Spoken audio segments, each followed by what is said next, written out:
उत्तर प्रदेश ओडिशा रे पहुंचला 300 ट्रक आलू। आज उत्तर प्रदेश ओडिशा रे 300 ट्रक आलू पहुंची।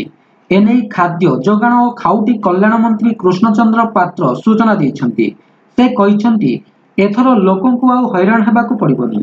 बजार रे एबे पुणी सस्तारे मिलिबो आलू। खाद्य जोगाण और खाउटी कल्याण मंत्री कृष्णचंद्र पात्र आगरु उत्तर प्रदेश ओडिशा को 300 ट्रक आलू आसुथिबा नै सूचना देइथिले। से आहुरी कहिथिले जे सोमवार गाड़ी पहुंचिबो, आलू आसीगले दाम कमिजिबो।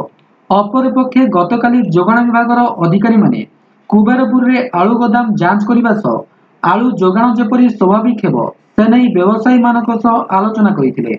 एहा परे कुबेरपुरी व्यवसायी संघर सभापति मनोज जेना और संपादक शक्ति शंकर मिश्र सूचना दैछन्ति जे आलू केजी 36 टंकारु अधिक रे बिक्री न करिबाकू निष्पत्ति नेइछन्ति।